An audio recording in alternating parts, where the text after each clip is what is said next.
자, 이번 시간은 식물의 살아남기 전략 전반적인 내용에 대해서 설명드리도록 하겠습니다. 광합성에 의한 전략을 펴는 게 식물의 살아남기 전략인데, 그 광합성에 의한 생리적인 현상의 살아남기 전략은 여기에서 설명을 계속 드리지는 않겠습니다. 환경적인 면, 생태적인 면, 그러니까 그 조건, 외부 조건에 의해서 살아남는 전략에 대해서 설명을 드리도록 하겠습니다. 최근에 천연기념물이 됐던 인천 장수동에 있는 은행나무입니다. 자, 은행나무, 이 사진은 왜 가지고 나왔느냐? 한 그루, 그러니까 독립적인 나무입니다. 자, 은행나무는 독립적인 나무예요. 자, 그리고 오른쪽에 나와 있는 부분 있죠? 자, 오른쪽에 나와 있는 경우는 신갈나무하고 소나무입니다. 자, 뭐가 다릅니까? 오른쪽에 나와 있는 슬라이드는 빽빽이 있죠? 빽빽이 자란 경우죠? 자, 빽빽이 자라는 경우다. 자, 그러니까 어떻게 됩니까? 싸우고 있다. 경쟁입니다. 경쟁. 자, 그 경쟁, 싸운다라고 하는 경쟁이라고 하는 건 뭡니까? 살아남는 전략이죠. 자, 왼쪽에 있는 나무는 독립적인 나무이기 때문에 싸우지를 않고 있습니다. 그러니까 어떻게 됩니까? 옆으로도 퍼지고 자기 마음대로 자랄 수 있지만, 빽빽이 자란 경우는 서로가 싸워서 살아남는데 싸워야 되기 때문에 어떻게 됩니까? 부피 생장을 최대한 줄이고, 줄기의 부피 생장을 최대한 줄이고, 높이 생장에만 서로가 다 경쟁을 합니다. 싸웁니다. 다 높이 올라가기 위해서. 왜 그렇습니까? 우리가 살아남는 경우는 식물은 광합성을 하기 위해서 빛을 이용해야 됩니다. 그러니까 빛을 못 받으면 죽게 되겠죠. 그 수세가 점차 약해지면서. 자, 그러니까 빛을 받기 위해서 높이 올라가기로만 에너지를 분비합니다. 옆에 나무들이 모두 그렇습니다. 모두 그렇습니다. 그러니까 어떻게 됩니까? 쭉 올라가기만 합니다. 자, 지금 신갈나무도 빽빽이 있기 때문에 나무 줄기가 가늘어지면서 20m, 30m를 모두가 다 쭉쭉 올라갔습니다. 밑에 있는 소나무도 마찬가지입니다. 예를 들면 우리가 콩나무를 생각하면 됩니다. 자, 콩나무를 똑같은 에너지는 똑같이 주어진 한계가 있습니다. 에너지는 한계 있는 에너지입니다. 보충이 안 되죠. 테두리 안에서. 그 상태에서 많은 콩나물이 살아남기 위해서 서로 경쟁을 해서 위쪽으로 싹이 올라가면서 햇빛을 받기 위해서 쭉쭉 자라납니다. 서로가 싸우는 거죠. 그러다가 어느 정도가 되면 모두가 죽게 되죠. 왜냐하면 한계가 된다. 영양분은 한계점이 다다르게 되죠. 전체 범위에서 보면. 자, 그렇지만 초창기에는 엄청나게 빠른 속도로 자라난다. 살아남기 전략을 한다라는 얘기입니다. 한계점이 다다른 영양분을 가지고 살아남기 위해서 쭉쭉 자라나게 된다. 자, 그 경쟁에서 승리를 해야 된다라는 얘기입니다. 자, 그 다음에는 생활터전에 적응하는 측면인데, 민들레 같은 경우는 가느다란 씨앗이 작기 때문에 멀리 날아가서 거기에 또 정착을 해야 되겠죠. 근데 털이 있고 씨가 작기 때문에 다른 곳에 날아가더라도, 멀리 가더라도 어떻게 됩니까? 거기에 정착하기가 어렵겠죠. 그러니까 이 종자에는 침처럼 겉에 뾰족뾰족한 부분이 있습니다. 자, 그 부분이 있기 때문에 정착이 가능하게 되어 있습니다. 민들레 씨앗. 우리가 작아서 잘 안 보이지만 크기에서 보면 가시처럼 뾰족뾰족한 부분이 겉에 발달돼 있다. 이런 부분을 우리가 볼 수가 있습니다. 자, 그 다음에 오른쪽에 경우를 보겠습니다. 자, 오른쪽의 경우는 수생식물의 씨죠. 자, 수생식물의 씨, 연꽃입니다. 연꽃. 자, 이 연꽃을 생각하면 어떤 생각을 할 수가 있느냐 하면, 자, 연꽃은 물에 자라는 식물이다. 물에서 사는 식물이다. 자, 그러면 물에서 사는 식물은 물 위에 씨앗이 떨어져야 될 겁니다. 열매는 그 물 위에, 정수식물이니까 물 위에 이렇게 올라와서 달렸지만 결국에는 물 밑으로 떨어져야 될 겁니다. 자, 그러면 우리가 상식적으로 벼, 보리, 콩, 종자죠. 똑같은 종자입니다. 연꽃도 똑같은 종자예요. 자, 그런데 우리 벼, 보리, 씨앗이, 종자들이 결을 나기 위해서는 어떻게 납니까? 수분을 없애야죠.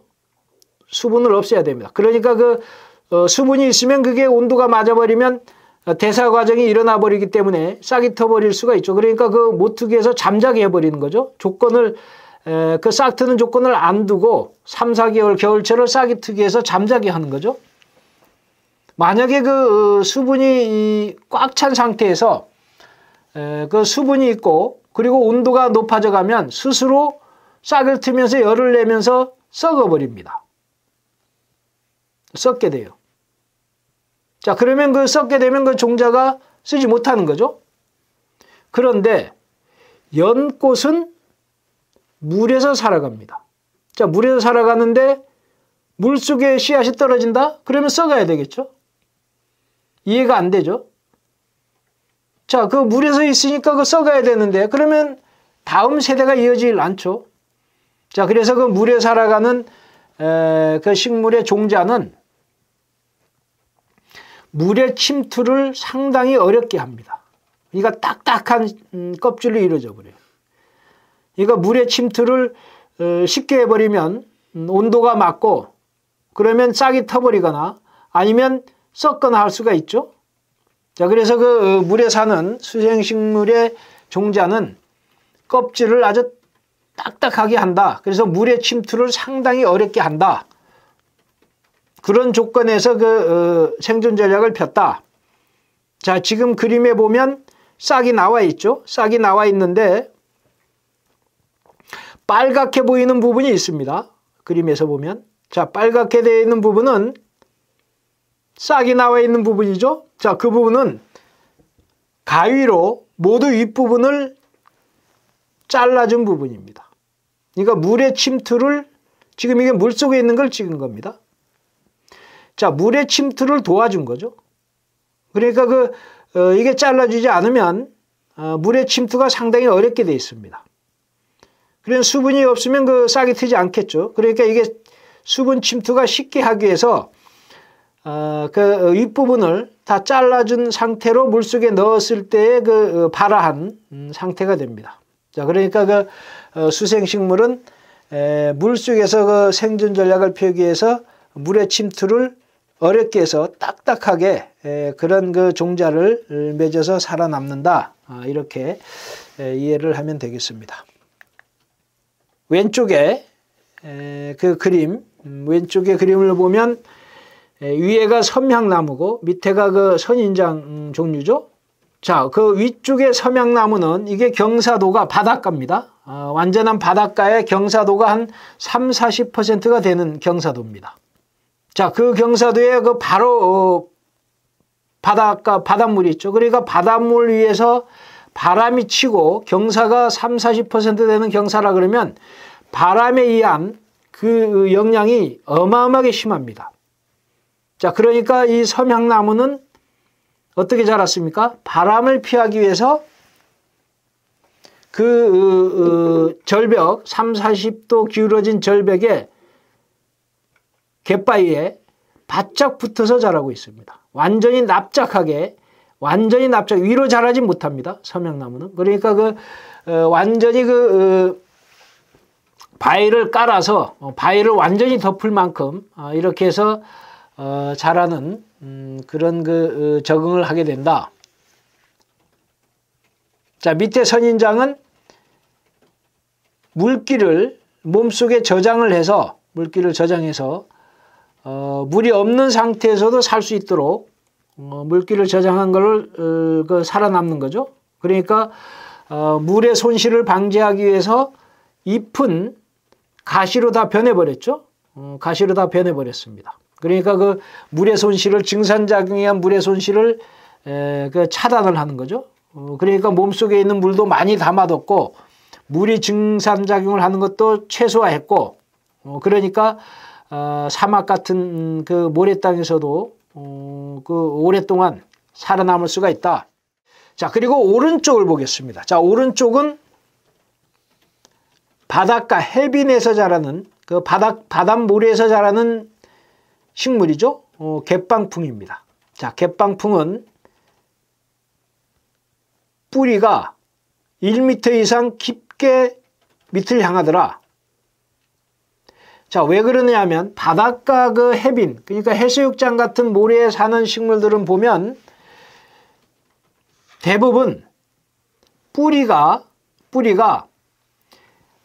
이 갯방풍처럼 깊게 밑으로 뻗어 있거나 아니면 옆으로 상당히 넓게 퍼져 있는 경우를 볼 수가 있습니다. 우리가 뭐 갯맥꽃을 보든 아니면 통보리 사초를 보든 뭐 갯거령을 보든 자, 모두 옆으로 상당히 발달되어 있죠. 그런 바닷가에 자라는 모래에 자라는 식물들은 뭐 갯맥꽃을 보든 아니면 이 갯방풍처럼 수직으로 1m를 들어가서 자라는 뿌리 발달을 시키는 경우도 있고 자, 모두 생활터전에 적응하기 위한 방법입니다. 왜 그러냐? 모래라고 하는 부분은 굵기가 2mm 정도 이하를 모래라 그러죠. 그러니까 모래는 굵기가 굵기 때문에 공극이 상당히 넓습니다. 일반 우리 진흙처럼 물이 침투가 물이 새질 않아서 물이 빠지지 않은 정도의 가는 모래들은 물이 항상 오히려 더 많이 남아 있어서 문제가 되는 거죠. 그런데 모래는 공극이 크기 때문에 물이 남아있는 경우가 별로 없습니다. 그러니까 물이 다 빠져나가는 거죠. 용탈이 되는 겁니다. 그리고 물이 용탈되면 빠져나갈 때 뭡니까? 무기질도 다 빠져나가 버리겠죠. 그러니까 어떻게 됩니까? 땅속 깊게는 수분이 남아있을 수가 있겠죠. 무기질도 남아있을 수가 있고.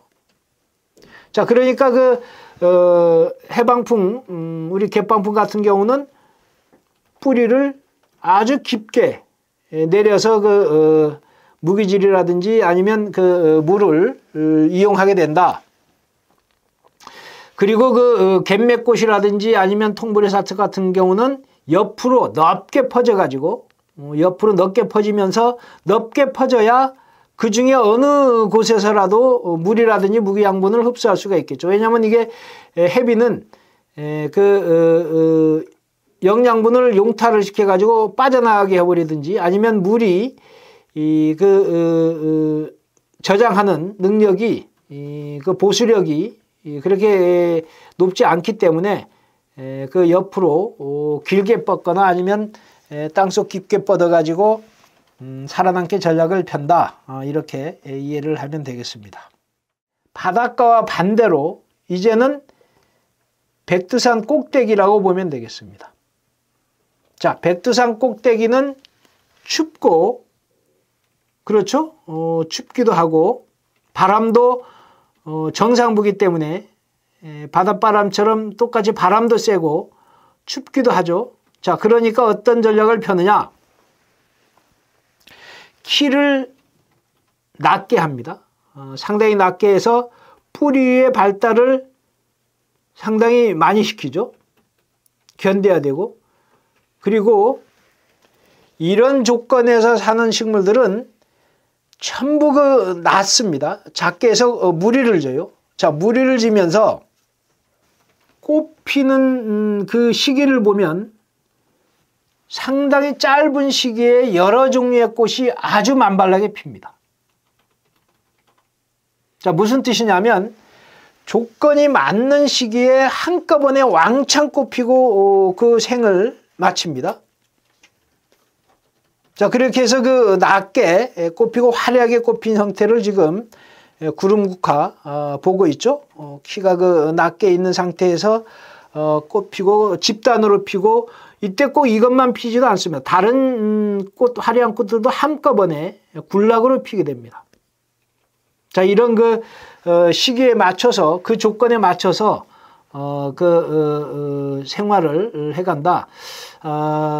이 경우는 어떤 경우에서 설명드릴 수가 있느냐면, 사막 같은 경우에 비가 내리는 경우가 있죠.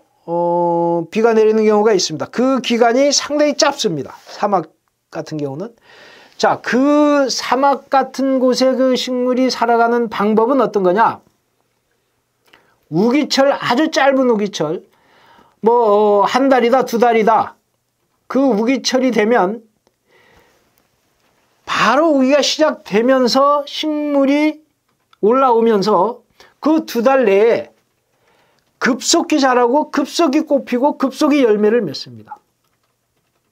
자, 거기에 그 시계가 맞춰져 있습니다.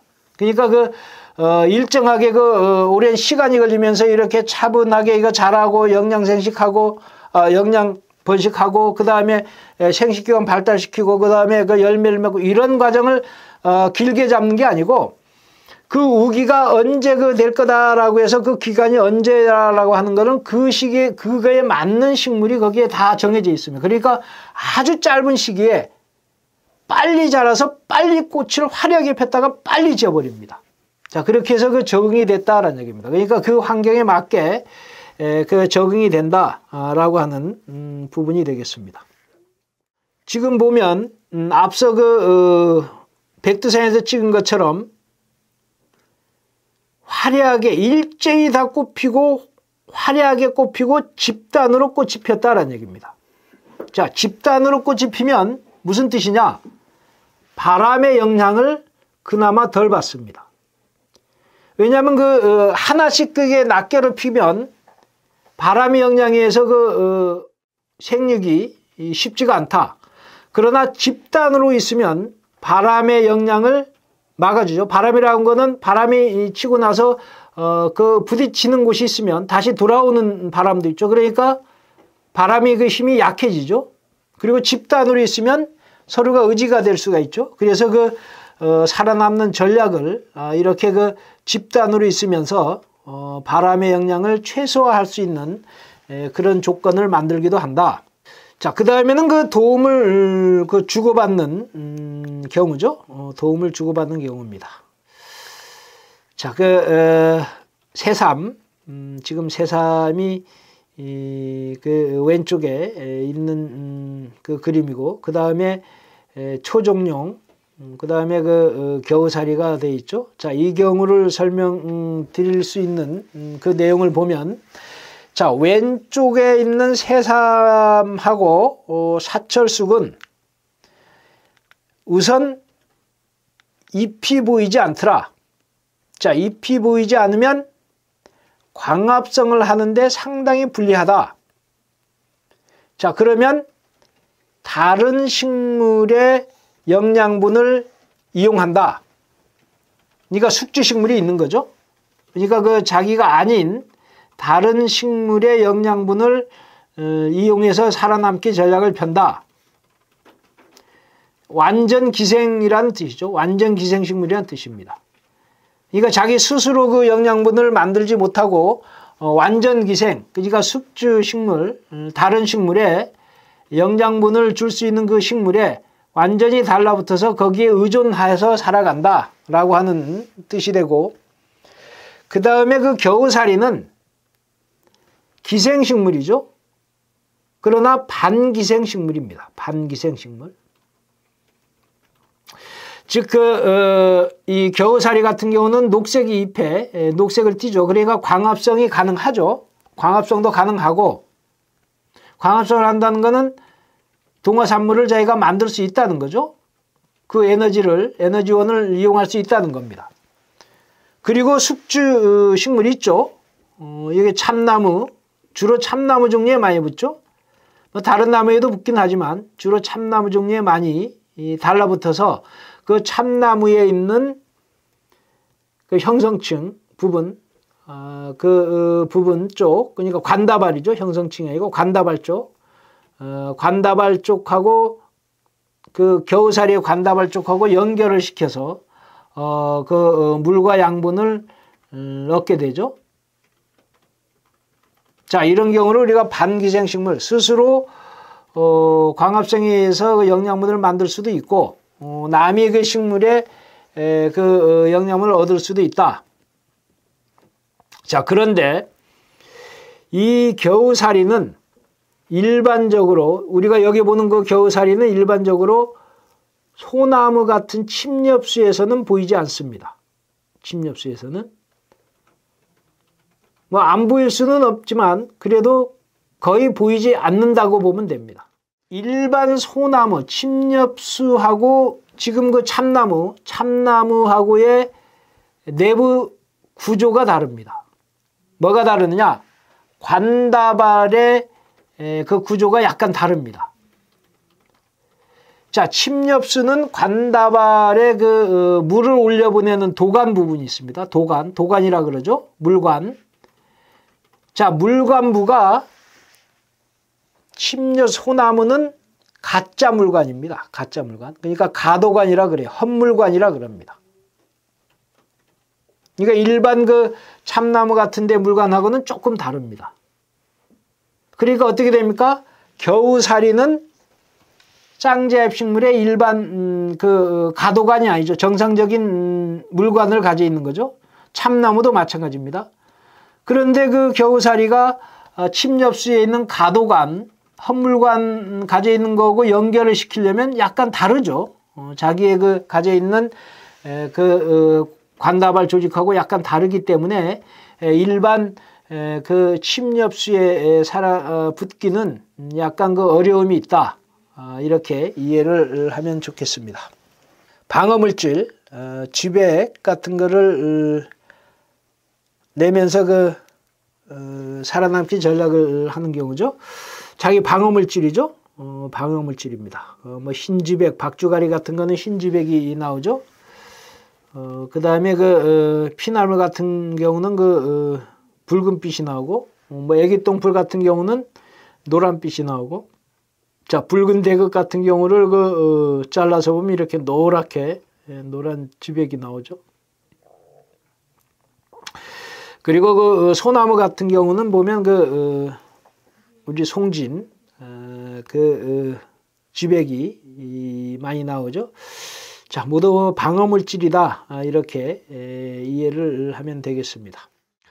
자, 그 다음에는 우리가 알레로파시라고 해서 타감작용에 관련된 생존. 자, 타감작용이라는 뭡니까? 사실은 타감작용은 다른 식물을 못 살게 하는 거죠. 못 살게 하는 물질을 내뿜는다는 얘기죠. 즉, 그 뜻은 뭡니까?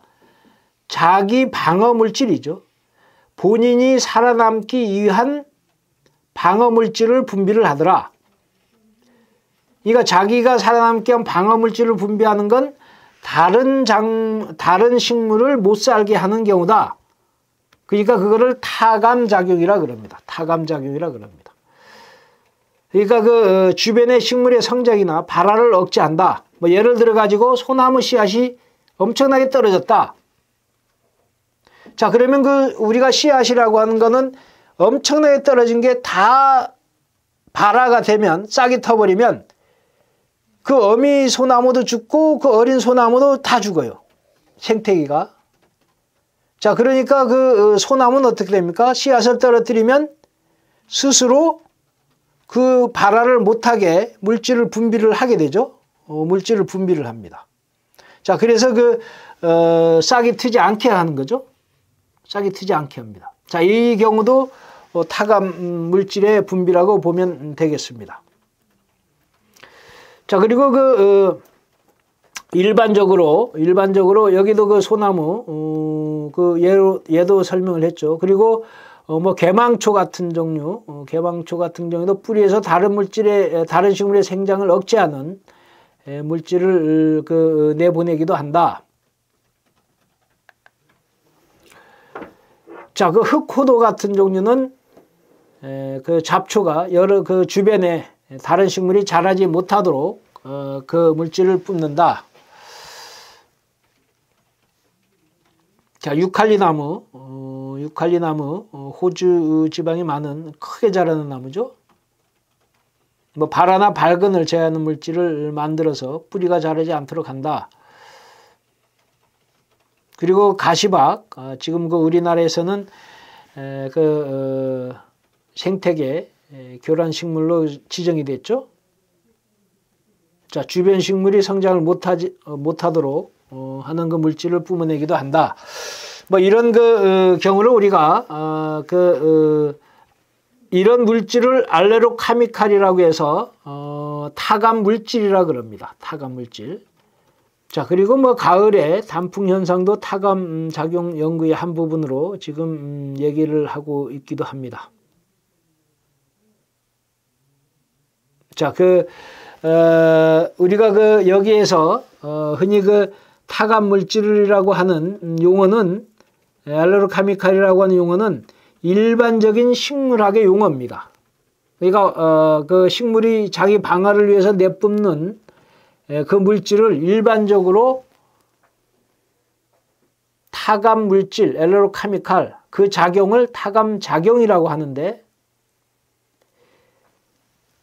나무의 세계에서, 숲의 세계에서, 숲의 세계에서의 그 자기 방어 물질, 나무에 한정돼서 자기 방어 물질을 분비할 때를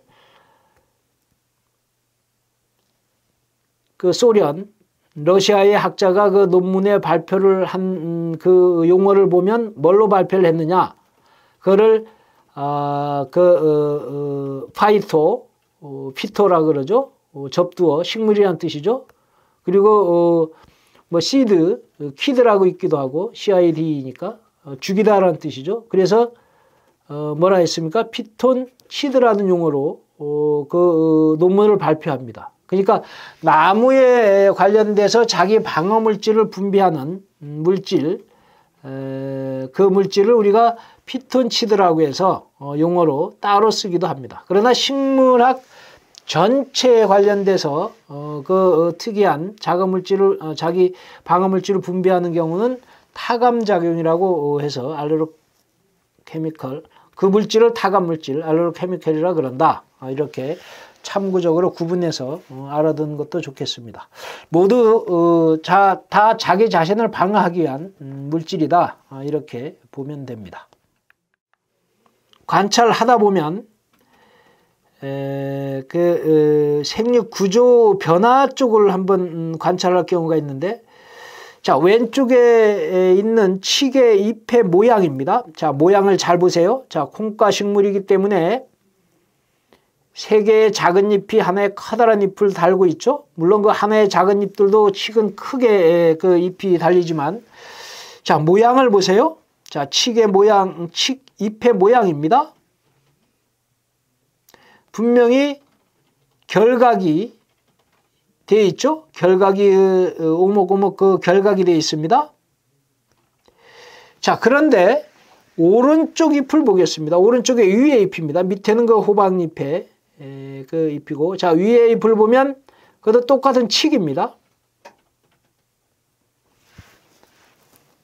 자, 똑같은 칡인데 오른쪽에 위쪽에 있는 칡은 잎이 모양이 둥실둥실 납니다. 둥그스름합니다.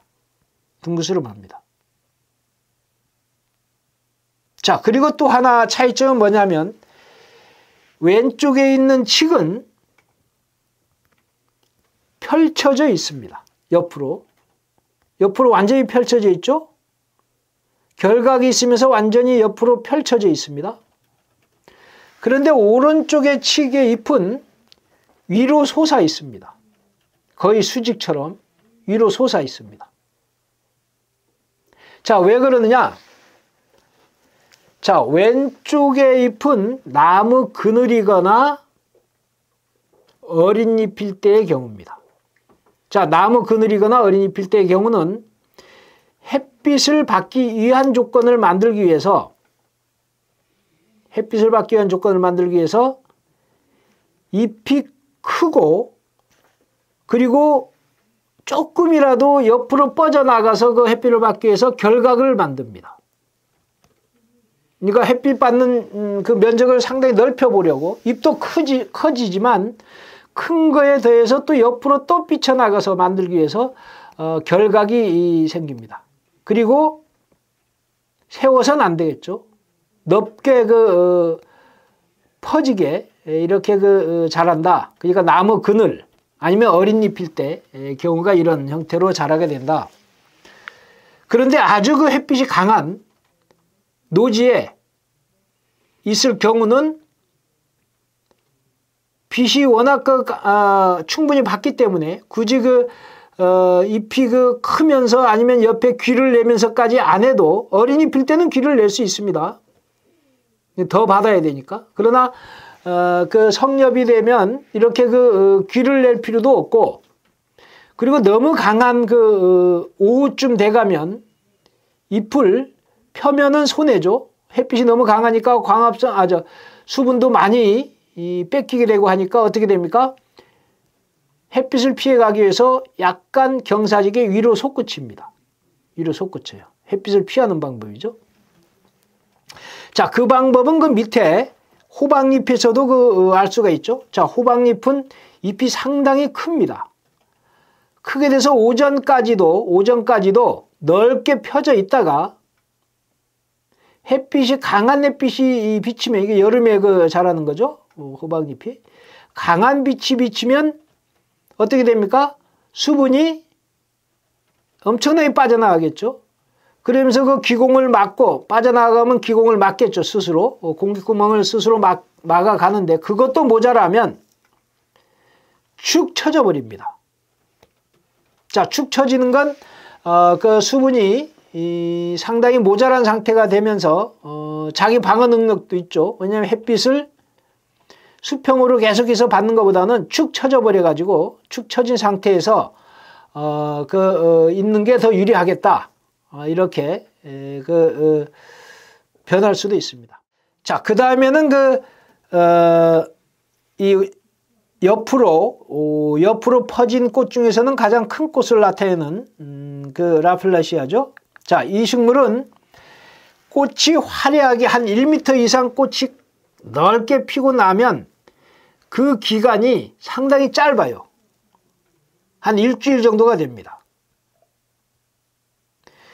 그러면 그 일주일 정도밖에 못 사는데, 그러기 위해서는 어떻게 되면 그 일주일 사이에 자기 꽃핀 능력을 완수해야 됩니다. 그러니까 수정을 끝마쳐줘야 돼요. 그 짧은 시기에. 그러려면 어떻게 됩니까?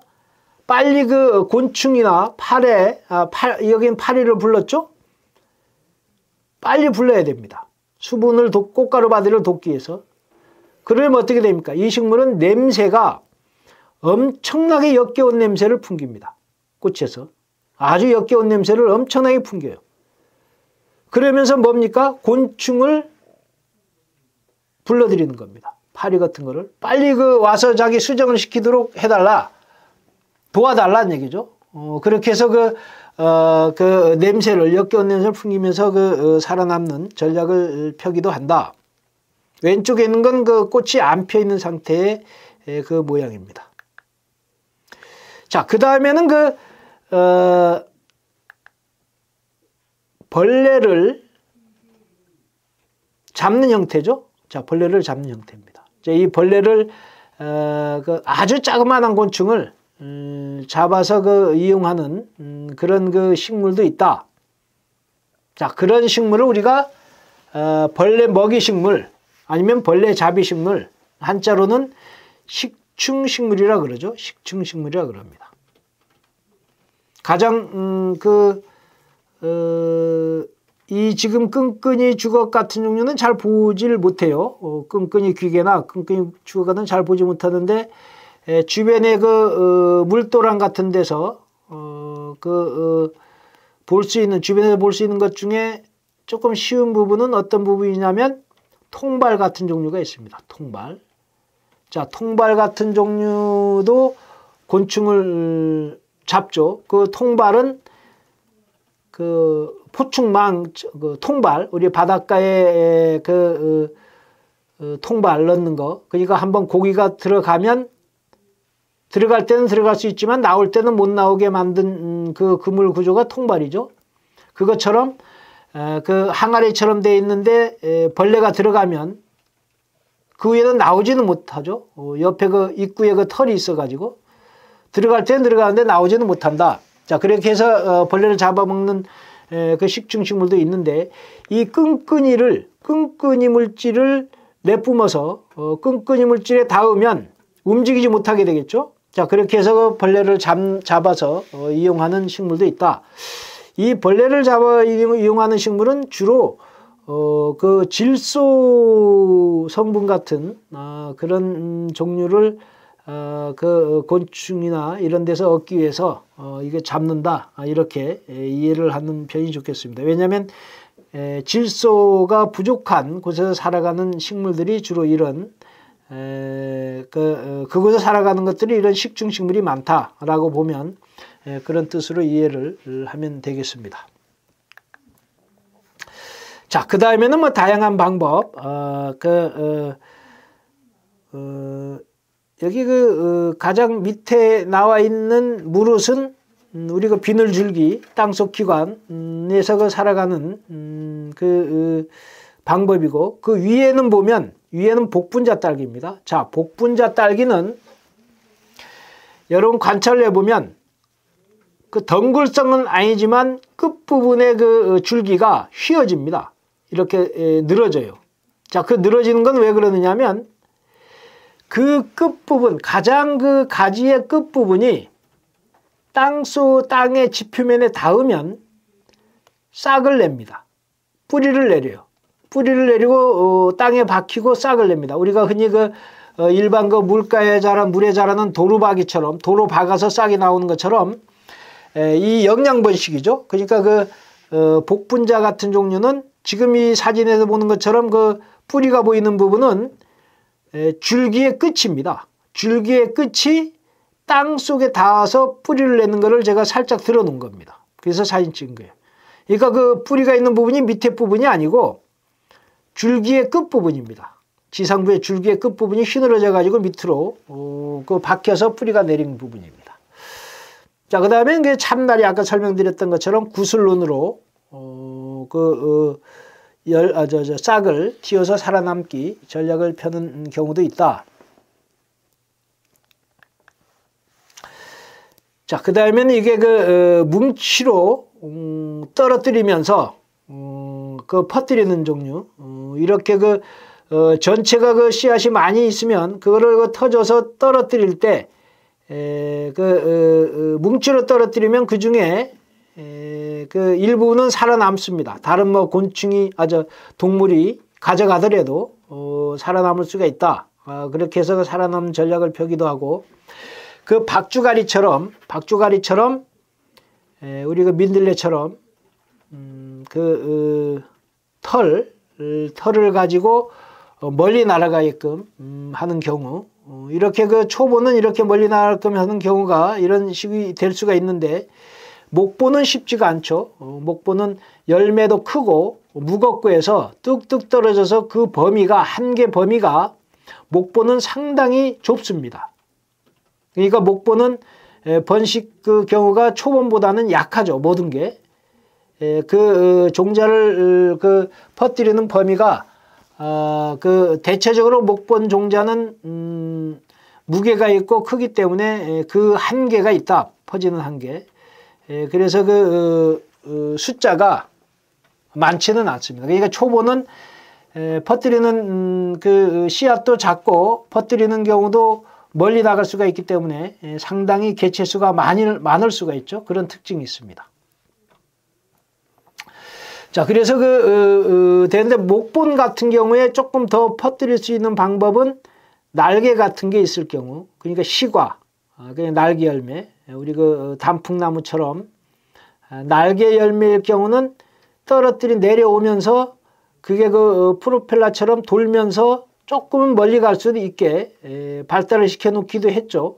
그렇지만 일반적으로는 무거운 열매들은 뚝뚝 떨어져서 그렇게 오래 많이 그 퍼져나가지 못한다. 자, 앞서 우리 종자 열매 여러 다양하게 뭐 나르는 퍼지는 방법도 우리 학습했는데 방법은 어떻게 됐느냐? 고유의 장치에 의한 의존, 그러니까 자기 스스로 작동하는 거죠. 멀리 퍼질 수 있도록, 멀리 그 씨앗이 날아갈 수 있도록 우리가 그 털을 가지고 있지 않는 경우, 털을 가지고 있는 경우는 멀리 날아갈 수 있지만 그렇지 않은 경우 멀리 터뜨릴 수 있는 방법은 고유의 장치, 그러니까 우리 봉숭아처럼, 봉선화 꽃처럼 퍼뜨리는 장치가 있는 경우 툭 터져서 그 멀리 비산날 수가 있죠. 씨앗들이, 작은 씨앗들이. 그 다음에는 외부 매개체에 의한 퍼뜨리는 방법, 바람, 풍매, 아니면 물을 이동시키면서 퍼뜨리는 방법, 아니면 동물이 먹어서 뱃속에서 들어갔다가 다시 뱃을 내서 나오게 하는 방법이라든지, 아니면 다람쥐처럼 입에 저장을 여러 개를 해서 날아가는 방법, 뭐 여러 가지 방법이 있을 수가 있습니다. 자, 그러니까 자가산포는 우리가 흔히 봉선화처럼 5개의 심피가 있죠. 자, 이 5개의 심피가 접촉이 되면 동시에 말리면서 툭 쳐내기 때문에 종자가 약간 그 자리에 뚝 떨어지는 게 아니고 멀리 날려보낼 수 있다. 어떤 경우는 2m까지도 날아가는 경우도 있더라. 자, 그 다음 바람에 의한 경우, 아까 제가 몇 번 설명드렸죠. 자, 민들레는 바람에 의해서 털에서 날아가는데, 여기 보면 제일 오른쪽 그림에 보면 분명히 민들레 씨앗의 겉에 보면 가시가 되어 있는 것처럼 톱니가 되어 있죠. 자, 톱니가 이렇게 나와 있습니다. 그러니까 멀리 이 아주 가벼운 종자이기 때문에 멀리 날아가면서 털로서 날아가긴 합니다. 가털이에서 날아가긴 하는데, 그러면 또 가털이 있기 때문에 또 이게 정착이 어렵죠. 정착이 돼서 그 토양에 정착이 되고 수분 나고 공기가 맞아야 발화를 하는 거니까. 그러니까 멀리 날아가는 것까지는 됐는데 정착이 쉽지가 않다. 그래서 정착을 하기 위해서 어떻게 됩니까? 톱니, 바늘 톱니처럼 되어 있는 열매 겉에 많이 보이죠? 자, 그래서 작지만 걸릴 수 있도록 이렇게 발달한 경우도 있다. 이렇게 이해를 하면 되겠습니다. 자, 바람에 나가는, 깃털에 나가는 종류들, 박주가리석, 의아리, 할미꽃은 긴 수염 모양의 털, 그 다음에 엉겅퀴는 솜털 모양, 버드나무, 사시나무, 이런 목화, 이런 종류, 포플러 종류죠. 사시나무. 자, 이런 거는 털, 열매의 털이, 이 하얀 털이 발달하죠. 물론 이게 요즘 은사시나무 같은 종류, 이게 워낙 환경적인 면이 되니까 요즘 오히려 그걸 싫어해가지고, 오히려 알레르기 있다고 해서 오히려 베어달라고 하는 정도까지 시기가 왔습니다. 옛날에는 그런 정도는 아니었죠. 자, 그 다음에는 물에 의해서 흘러 들어가서 종자가 퍼지는 경우 있죠. 자, 이 경우는 종자가 물보다 부력이 유지될 수 있는 가벼울 때라든지, 종자 쪽으로 물의 침투를 방지해서 한다든지 하는 경우가 있어요. 가장 예를 들어서 할 수 있는 게 문주란하고 코코넛 야자 같은 종류. 우리 문주란은 열대지방산이죠. 그런데 제주도에 가면 천연기념물로 지정이 돼 있죠. 문주란은 원래 온대지방 식물이 아닌데, 아열대 지방에서 있는 식물이 어떻게 제주도까지 와서 자생했느냐? 물을 따라온 겁니다. 해류를 따라온 거예요. 그러니까 해류를 따라 그 종자가 크죠. 큽니다. 굵직굵직한데 왜 나오냐? 그거는 물 위에 뜨기 때문에 그렇다. 자, 여기 보면 코코넛 야자 같은 종류는 방수성 외과피가 있어서 섬유와 공기로 채워진 중과피를 가진 종류죠. 그러니까 그 물에 떠서 뭐 4,800km까지 이동했다 하는 조사도 있습니다. 문주란도 열매 내에 가벼운 해면질 그 함유하기 때문에 그 떠가지고 물에 떠가지고 멀리 이동할 수가 있다. 뭐 물과리 아제비도 물에 자라는 식물이죠. 물에 완전한 물은 아니지만 물과 관련돼 자라는 식물인데 이것도 그 이동이 가능하다. 한 400m까지 되는 경우도 있다. 자, 그다음에 뭐 동물 매개 산포에 의한 경우 좀 빨리 진행하겠습니다. 예, 거의 다 됐습니다. 자, 그 다음에는 우리가 C에 붙어 있는 그 지방체, 뭐 우리가 잘 아는 경우죠. 많이 배우는 경우입니다. 이런 그 종자에 보면 옆에 하얀 부분이 보이죠? 지방체로 이루어진 부분이 보이고 있습니다. 자, 그것을 물고 이동하고 있죠? 개미가 이동하고 있습니다. 먹이가 되기도 하고 이동하는데 이용할 수도 있고 뭐 이렇게 해서 멀리 날아갈 수도 있다. 자, 그 다음 뭐 부착구조, 깔코리 같은 거나 가시 같은 게 있어서 다른 데 붙어서 이런 새무릎이라든지 이런 종류들이 거꾸로 열매가 달려 있죠. 가시가 발달해 있죠. 자, 이런 가시가 발달되어 있는 경우에서 부착이 돼서 뭐 이런 우엉 같은 종류, 아니면 이런 깔코리 모양의 도깨비 바늘 같은 종류들, 아니면 독고마리 종류 같은 것들이 이런 경우가 되겠습니다. 붙어서 이동할 수 있도록. 그 다음에 참고적으로 상처가 나면 재생이 가능하다. 이런 관다발을 약간 상처가 났을 때 관다발이 끊어졌죠. 근데 그거를 이으는 경우도 있다. 일부분에서는 이어가고 있죠. 그림에서 보면 그 관다발 세포가 약간 자라면서 세포 분열해서 이으는 경우가 있다. 물의 배출 증산, 그러니까 몸체 속에 상당히 물이 많이 저장이 되면 그거를 배출해야 되죠. 배출하는데 아침이 되면 그 물구멍을 통해서 물을 억지로 내보냅니다. 그러니까 일반 증산작용에서 물이 나가는 게 아니고 수공을 통해서 물구멍을 통해서 내보내는 현상을 우리가 일액현상이라 그러죠. 그래서 입 사이사이 물구멍을 통해서 지금 오이풀입니다. 오이풀의 물구멍을 통해서 나와 있는 경우를 볼 수가 있습니다. 이 경우는 단자형 보리잎에서도 제일 끝에 보면 물구멍에서 물이 나와 있는 경우를 관찰할 수가 있습니다.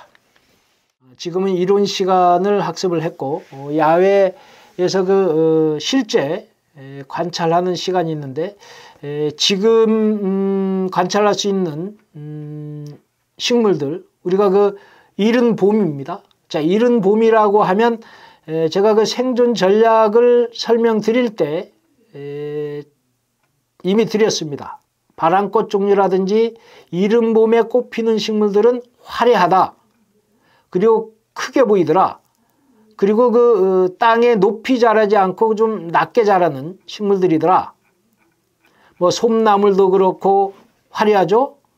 그 다음에 바람꽃 종류들도 많습니다. 바람꽃 종류들, 복수초 종류들 꽤 많아요. 자, 이렇게 다 낮게 자랍니다. 작게 자라요. 그리고 우리가 흔한 현오색 종류도 지금 많이 보일 겁니다. 자, 이런 종류들이 빛깔도 짙고 화려하게 보이고 그리고 낮게 자랍니다. 그리고 빨리 꽃이 피고 빨리 수정이 되고 빨리 열매를 맺어서 끝내는 그런 특성이 있습니다. 왜냐하면 이게 여름이 되고 5월이 되고 6월이 되면 거기에 또 다른 초본류가 그 이상의 자라는 초본류가 나와서 지금 꽃 피는 낮게 자라는 식물을 덮어버리면 살지 못하겠죠. 그러니까 그 전에 빨리 그 생육을 맞추기 위해서 화려하게 보이는 꽃이 피는 식물들이 볼 수가 있다. 그렇게 해서 여러분들이 야외에 갔을 때 뭐 모든 식물을 다 볼 수는 없지만 그래도 아름답게 피어난 꽃들을 아주 봄철이기 때문에 더더욱 아름답게 보일 겁니다. 아주 새로운 생명의 생동하는 모습을 직접 볼 수 있다라는 장점이 있으니까 여러분 기대를 하고 많이 참여를 해 주셨으면 좋겠습니다. 네, 오늘 여기까지 하도록 하겠습니다. 수고하셨습니다.